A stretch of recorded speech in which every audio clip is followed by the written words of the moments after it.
Hello, I'm excited to be joined by Janan Dedia, co-founder and managing director at DronaHQ, and Andrew Scott, global solutions owner, perfect store and sales capability at Mondelez International.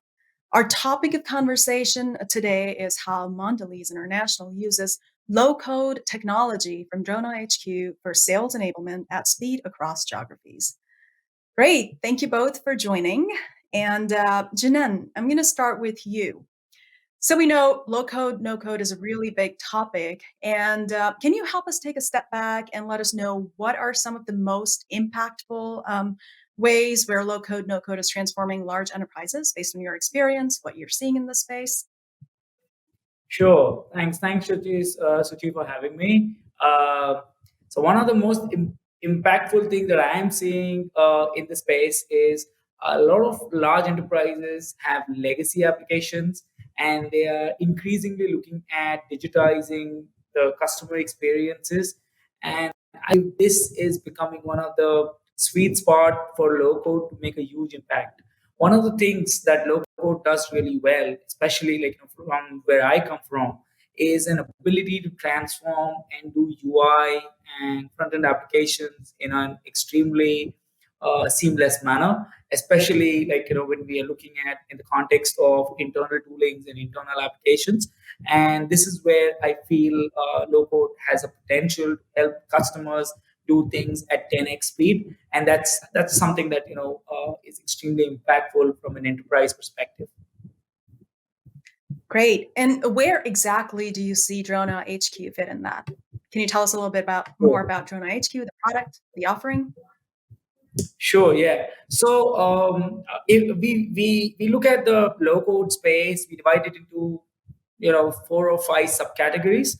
A is tools for doing full stack applications, tools for doing backend applications, and tools for doing front end applications.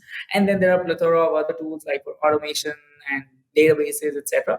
So I'm just going to stick around to application space, and Rona HQ fits into front end application development, right? So everything to do with building internal tools for either web or mobile apps is where we typically fit in, and that's what we help most of our customers when it comes to building front end applications, connecting to their databases or connecting to their APIs, and eventually giving them a full-fledged working applications. Great. Thank you. Andrew, I had no idea how big Mondelez is. Can you tell us a little bit more about kind of the global reach of the brand itself and Yeah, what does it do? yeah, yeah, for sure. And again, thank you for this opportunity to talk. It's nice to see Janan again. And it's interesting that Janan and I have actually never met in person, but we've been working together for Oh, 2 years now. So it's a true amazing. cross national handshake. Um, so yeah, Mondelez actually operates in 150 countries. Mhm. 3/4 of our business is actually outside of North America. But most people know us for our brands. We've got global brands like Oreo and Cadbury and Milka, Belvita, but we also have what we call local jewels, which are deeply rooted in shoppers and consumers in markets like Cote d'Or and Lacta. These are much loved brands that people are enjoying every day with friends and family. So truly global business. We have 80,000 employees. We have Mhm. anywhere between 50 and 60,000 salespeople, and we have a large community of third-party salespeople. So there's quite a lot of feet on the street, as we call it. Absolutely. So perhaps take us to the I would say, Drona HQ days and talk to us about the major pain points and concerns that you think Drona HQ has been able to Yeah, help alleviate. and I think the pain days, well, let's say the pre no code low days, the no code days are still with us to some extent. What we've been able to do is unlock a real gap in, and I think it was in the phrase that I just used, feet on the street. What happens quite often is that our sales teams need immediate access to pertinent information in a timely manner, literally in their back pocket. There are decisions made about our business every second, and the ability for us to be able to develop things fast, deploy them immediately, test, reiterate, and keep going is hugely powerful for us. And it's no secret, and it's an industry challenge that sales as a function is actually quite a high turnover business. So quite often you can end up bringing someone into the organization. By the time they're trained up, they've left. So it's very fast turnover. So we need to really keep the tools of our trade as current and as accessible as possible. And the old way of doing it took time. It took significant investment, both of resource and dollar value. And there were so many cross checks and buttons to press and T's to cross and so on, that it became, in some respects, quite paralyzing, being able to move fast at the speed that both our retail partners need and also our consumers. So that's the old school. Thankfully, it's migrating slowly, and there's a degree of the no-code, low-code application across many of our larger organization partners. But where we've really enjoyed success, particularly with Jinan and his team at Drona, is we can turn things around now from an idea to a real thing in 5 weeks, which for us is absolute heaven, which is wonderful. That's great. And Jinan, if you'd like to chime in as well, what was the implementation process like? And are there specific groups within Mondelez that are using the product? Could you speak a little bit to that as well? Sure. So I think Andrew mentioned the areas very specifically. We've been working with him since he and his team more than 2 years now. So feet on street, sales enablement is one of the largest story that we have with with Andrew and his team. And what basically things that are happening, right? One of the things that is absolutely happening is they operate in various markets, right?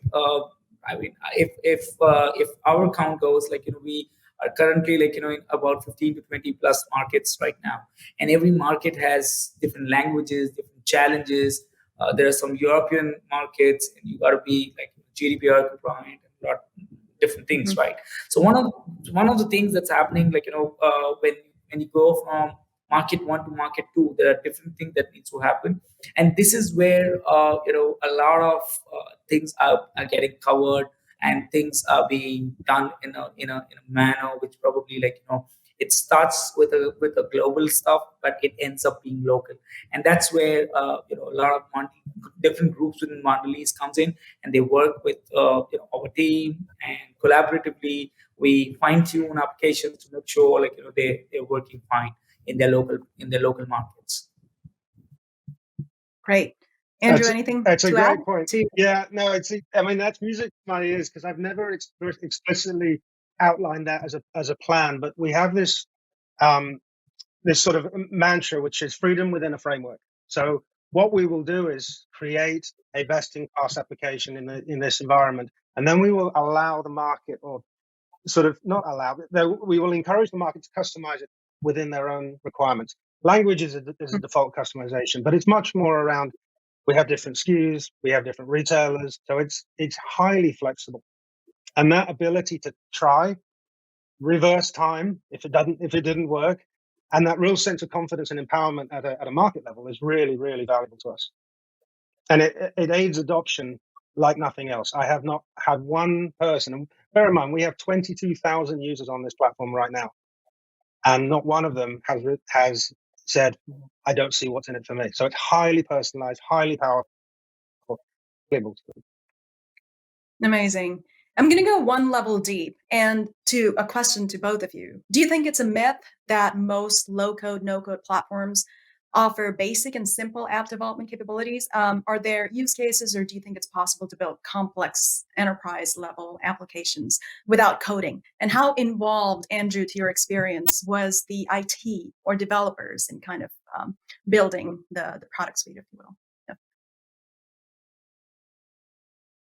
So, Jinan, do you want me to go? I was thinking Andrew would just jump onto this. So I'm happy to. No, so let me. One of the things that comes to my mind, Andrew, very recently is one of the applications you did for for the reps who were supposed to see what goes on the shelf, and where should it go, the placement, etc. We call it as PIOS, right? And it was, in my opinion, a fairly complex app, because that's what reps at Mondelez are supposed to do day in, day out. They are supposed to make sure that the products are placed right at the appropriate place within the store. And if they don't do that, then they lose business, right? Easily, like if you read McKinsey report, a great placement of product on the shelf, the right placement and the right execution gives them a 4 to 5% higher numbers on the trade, right? So and I believe like that's a fairly complex application. And not just that, like there's a whole plethora of application that goes in, right? From auditing a store and what goes where on the store and multiple different things. I think, Andrew, if you might just want to chip in here. Yeah. So what Janen's referring to is what we call our picture of success, which is a hugely in the old and a good example. This is the old school way of doing it. It would be a 150-page PDF full of planograms and must-stock lists and SKU level detail that we would publish once a year, email out, and hoped that it would get read and referred to.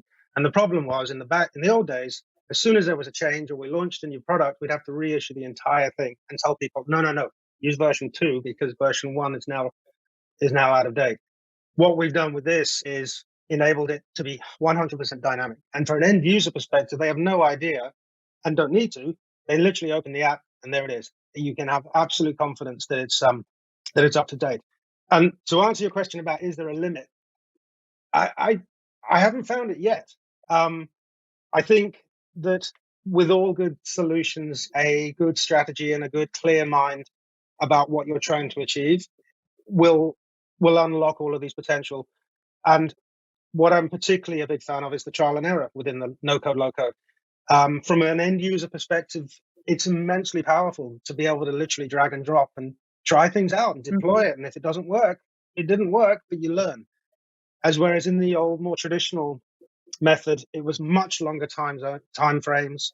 And going back to my point, by the time you've done a 6-month deployment, half your staff might have turned over. So you're retraining people, and it just becomes this loop. We are in a dynamic world. And I'm particularly finding no-code, low-code is fabulous for mobile. For portable devices, it's unbelievable to be able to do something and deploy it so quickly, but with such confidence. And a good example is through the last 18 months of work that we've done in this environment, we've now got the confidence of other functions within the business. And we now do all of our salespeople onboarding in Australia using this app, 100%. So when you join the company, that's how you are onboarded. So it's really able to be highly complex. There's unmeasurable amounts of smarts in the background. But for me, the beauty is the simplicity of the experience. And that's where the real magic shines. Nobody wants to see code. I mean, it looks cool, but the end user doesn't want to because it's confronting and it's complex. But if the end experience is fabulous and intuitive and personalized, then you're onto a winner. Mm-hmm. That's amazing. Jinan, anything else you'd like to kind of add, what you're seeing across your other customers or portfolios? Yeah, in fact, I just wanted to add to what Andrew mentioned, right? And there are other functions, etc., which are picking up. I think we just did one major application for across the organization within Mondelez, covering the whole breadth and width. And the best part was it started in September and it ended before the last week of September, and it was all live, right? And this is an HR function app into wellness and stuff like that. So I think again, complex application, 80,000 people organizations are always complex, right, to deal with. There are multiple complexities that goes behind it. But I think with similar sort of an experience with most of our customers is going to be in the same lines. They're looking at shortening their time to deliver something, faster GTM, and highly impeccable quality, I think, of the application, of the end application. And this is where low code, no code has a lot of promise. You go from 0 to 1 at a lightning speed, and you are going to make sure that quality is good because a lot of things are pre-baked, isn't it? Yeah, agree. So this, but you also is, don't lose. Go ahead, Andrew. No, sorry, I just wanted to add, you don't lose any of the connectivity as well. So we've enabled things like SSO, so single sign-on. So all of the smarts that we're learning from, let's call it traditional development, we're bringing into this environment. So it's a really good partnership. Truthfully, I don't think one can coexist without the other. I think they're very much hand in hand. And we use sophisticated long-term systems as our backbone, but then we're able to pepper with this fabulous environment where, as I said it before, it's the trial and error that's so powerful. You're able to give it a shot and then flip it and change it on the fly, and that's really, really valuable to us.